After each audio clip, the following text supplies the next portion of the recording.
Hi friends, ಎಲ್ಲರಿಗೂ ನಮಸ್ಕಾರ. ನಾನಿಲ್ಲಿ ಬೆಳಿಗ್ಗೆ ಬ್ರೇಕ್ಫಾಸ್ಟಿಗೆ ಮಂಡಕ್ಕಿ ತಗೊಂಡಿದ್ದೀನಿ. ನೋಡಿ, ಇದು ಮಂಡಕ್ಕಿಯನ್ನು ಸ್ವಲ್ಪ ತೊಳೆದು ಹಿಂಡಿ ತಗೊಳ್ಬೇಕು. ಸ್ಮೂತ್ ಆಗ್ತದೆ ಹಿಂಡಿ ತಗೊಂಡು. ನೋಡಿ, ಹೀಗೆ ತಗೊಂಡು ಸ್ವಲ್ಪ ನೀರಲ್ಲೇ ನೀರು ತುಂಬ ನೀರು ಹಾಕಿ ಅದರೊಳಗೆ ಹಾಕಿ ಹೀಗೆ ಮುಳುಗಿಸಿ ತೆಗೆದುಬಿಟ್ರೆ ನೋಡಿ ಹೀಗೆ ಸಾಫ್ಟಾಗಿ ಸಿಗ್ತದೆ. ಇದನ್ನು ನಾವು ಚಿತ್ರಾನ್ನ ಮಾಡಿದಾಗ ಎಲ್ಲ ಒಗ್ಗರಣೆ ಹಾಕಿ ಟೊಮೊಟೊ, ಈರುಳ್ಳಿ, ಕೊತ್ತಂಬರಿ ಸೊಪ್ಪು ಎಲ್ಲ ಹಾಕಿ ಒಗ್ಗರಣೆ ಮಾಡಬೇಕು. ಚೆಂದ ಮಾಡಿ ಒಗ್ಗರಣೆ ಮಾಡಿ ನೆಲಗಡಲೆ, ಪುಟಾಣಿ ಕಡಲೆ ಎಲ್ಲ ಹಾಕಿದರೆ ತುಂಬ ಟೇಸ್ಟ್ ಆಗ್ತದೆ.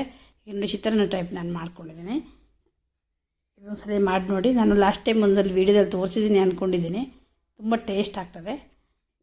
ಹೀಗೆ ಒಂದು ಒಗ್ಗರಣೆ ಮಾಡಿ ಒಂದು ಬೆಳಿಗ್ಗೆದೊಂದು ಬ್ರೇಕ್ಫಾಸ್ಟ್ ಏನೆಲ್ಲ ಮಾಡಬೇಕು ಅಂತ ಚಿಂತೆ ಮಾಡ್ತಿದ್ದರೆ ಇದೊಂದು ಅಪ್ಪ ಒಂದು ಆಗ್ತದೆ. ಒಂದು ಟೇಸ್ಟ್ ಸಹ ಚೇಂಜ್ ಇರ್ತದೆ. ಅದಕ್ಕೆ ಸ್ವಲ್ಪ ತೆಂಗಿನಕಾಯಿ, ಕೊತ್ತಂಬರಿ ಸೊಪ್ಪೆಲ್ಲ ಹಾಕಿದರೆ, ಒಂದು ಸ್ಪೂನ್ ಸಕ್ಕರೆ ಹಾಕಿದರೆ ಸೂಪರಾಗಿದೆ. ಒಂದು ಬ್ರೇಕ್ಫಾಸ್ಟ್ ರೆಡಿ ಆಗ್ತದೆ ಅಂತಲೇ ಹೇಳ್ಬೋದು. ಇಲ್ಲಿ ಬ್ರೇಕ್ಫಾಸ್ಟ್ ಮಾಡಿದ್ಮೇಲೆ ಬೆಳಿಗ್ಗೆ ಖಾಲಿ ಹೊಟ್ಟೆಗೆ ಈ ಹಣ್ಣು ಹಂಪಲು ಇದು ಫ್ರೂಟ್ಸ್ ಎಲ್ಲ ತಿಂದರೆ ತುಂಬ ಒಳ್ಳೆಯದು. ಹಾಗಾಗಿ ನಾನು ಸೌತೆಕಾಯಿ ಮತ್ತು ಮೂಸಂಬಿ ಮತ್ತು ದಾಳಿಂಬೆ, ಪಪ್ಪಾಯಿ ಇಂಥದ್ದೆಲ್ಲ ಬೆಳಿಗ್ಗೆ, ಈಗ ರಾತ್ರಿ ತಿನ್ನೋದಕ್ಕಿಂತ ಬೆಳಿಗ್ಗೆ ಬೆಸ್ಟ್ ತಿಂದರೆ ಆರೋಗ್ಯಕ್ಕೆ ಸಹ ಒಳ್ಳೆಯದು, ಹಾರ್ಟಿಗೆ ಸಹ ಒಳ್ಳೆಯದು, ಮತ್ತು ನಮಗೆ ಮೋಷನ್ ಪ್ರಾಬ್ಲಮ್ ಇದ್ದರೆ ಅದಕ್ಕೂ ಸಹ ಒಳ್ಳೆಯದು. ಹಾಗೆ ಕುಕ್ಕುಂಬರೆಲ್ಲ ಕಟ್ ಮಾಡಿ ಅದಕ್ಕೆ ಇಟ್ಕೊಳ್ತಿದ್ದು ನೋಡಿ. ಇದು ಬೆಳಿಗ್ಗೆದ ಬ್ರೇಕ್ಫಾಸ್ಟ್ ಅಂತಲೇ ಹೇಳ್ಬೋದು.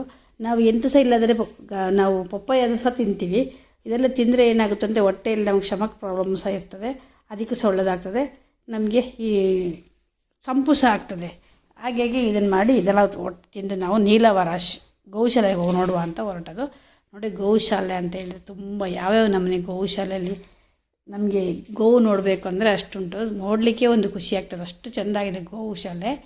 ತುಂಬ ಚಿಕ್ಕದ್ರಿಂದ ದೊಡ್ಡ ತಳಿಯವರೆಗೆ ಗೋವು ಉಂಟು. ಇದೊಂದು ಕುದುರೆ, ಆ ಕುದುರೆ ಗಾಯ ಆಗಿದೆ, ಹಾಗೆ ಟ್ರೀಟ್ಮೆಂಟ್ ನಡೀತಾ ಉಂಟೇನೋ, ತುಂಬ ನೋವಲ್ಲಿ ಇದಾಗ್ತಾ ಉಂಟು. ಗೋಶಾಲೆ ಅಂದರೆ ಒಂದು ನಮಗೆ ನೋಡಬೇಕು ಅಂತ ತುಂಬ ದಿನದಿಂದ ಅನಿಸ್ಕೊಂಡಿದ್ದೆ. ಹಾಗಾಗಿ ಗೋಶಾಲೆ ನೋಡ್ಕೊಂಡು ಬರಲಿಕ್ಕೆ ಅಂತ ಹೋಗಿದ್ದು. ಅದು ತುಂಬ ದೊಡ್ಡ ವೀಡಿಯೋ ಏನಾಗಲ್ಲ, ಆದರೆ ಅಲ್ಲಿ ಒಂದು ಮುಖ್ಯ ಪ್ರಾಣ ದೇವಸ್ಥಾನ ಉಂಟು.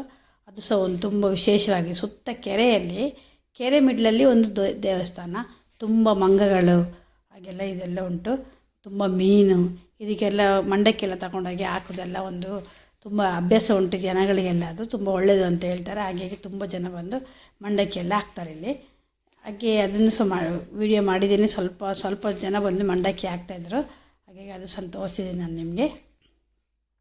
ನೋಡಲಿಕ್ಕೆ ಒಂದು ಮೌನ ವಾತಾವರಣದಲ್ಲಿ ತುಂಬ ನಿಶಬ್ದವಾಗಿ ತುಂಬ ಒಂದು ಏನೋ ಒಂದು ವಾತಾವರಣ ಚೆಂದ ಮಾಡಿ ನೋಡಿ ಎಲ್ಲರೂ ಮಂಡಕ್ಕಿ ತೊಗೊಂಡು ಬಂದು ಹಾಕ್ತಿದ್ದಾರೆ.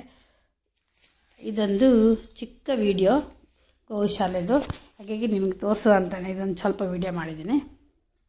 ನೋಡಿ, ಮಂಡಕ್ಕಿ ಹಾಕ್ತಾಯಿದ್ದಾರೆ. ಚಿಕ್ಕ ಚಿಕ್ಕ ಮೀನೆಲ್ಲ ತುಂಬ ಉಂಟು. ಒಂದು ವಿಶೇಷವಾಗಿದ್ದೊಂದು ನೋಡೋ ಸ್ಥಳ ಅಂತಲೇ ಹೇಳ್ಬೋದು. ನಾವು ಕರೆದ ತಕ್ಷಣ ಅದು ನಮ್ಮ ಹತ್ತಿರ ಬರ್ತದೆ. ಪಾಪ ನೋಡುವಾಗ ನಾವು ಬಾಳೆಹಣ್ಣೆಲ್ಲ ಇಟ್ಕೊಂಡು ಹೋಗಿದ್ದು, ಬಾಳೆಹಣ್ಣು, ತೆಂಗಿನಕಾಯಿ, ಬೆಲ್ಲ, ಅಕ್ಕಿ ಎಲ್ಲ ಇಟ್ಕೊಂಡೋಗಿದ್ದು ಹಾಕಲಿಕ್ಕೆ ಅಂತ. ಇದೆಲ್ಲ ಇಷ್ಟು ದೇವಸ್ಥಾನ ಇಷ್ಟು ಚೆಂದ ಉಂಟು ನೋಡ್ಲಿಕ್ಕೆ. ನೋಡಿ, ತುಂಬ ಅಂದರೆ ತುಂಬ ಉಂಟು. ಹಾಗೆ ನಾವು ಅಲ್ಲಿಂದ ವಾಪಸ್ ಬರುವಾಗ ಡಿಮಾರ್ಟಿಗೆ ಹೋಗಿ ಸ್ವಲ್ಪ ಸಾಮಾನೆಲ್ಲ ತಗೊಂಡು ಮನೆಗೆ ಬಂದು ಸೇರಿಕೊಂಡು. ಇಷ್ಟ ಆಗಿತ್ತು ಈ ವಿಡಿಯೋ. ಚಿಕ್ಕ ವಿಡಿಯೋದಂದು ನಾನೊಂದು ವಿಡಿಯೋ ಮಾಡಲಿಕ್ಕೆ ಒಂದು ಅನುಕೂಲ ಆಯಿತು ಅಂತಲೇ ಹೇಳ್ಬೋದು. ಹೀಗೆ ನೋಡಿ ಸಪೋರ್ಟ್ ಮಾಡಿ. ನನಗೆ ಸಬ್ಸ್ಕ್ರೈಬರ್ ಆದರೆ ಸಬ್ಸ್ಕ್ರೈಬ್ ಮಾಡಿ, ಹಾಗೆ ಲೈಕ್ ಬಟನ್ ಒಂದು ಒತ್ತಿ. Thank you for watching. ಎಲ್ಲರಿಗೂ ಧನ್ಯವಾದಗಳು.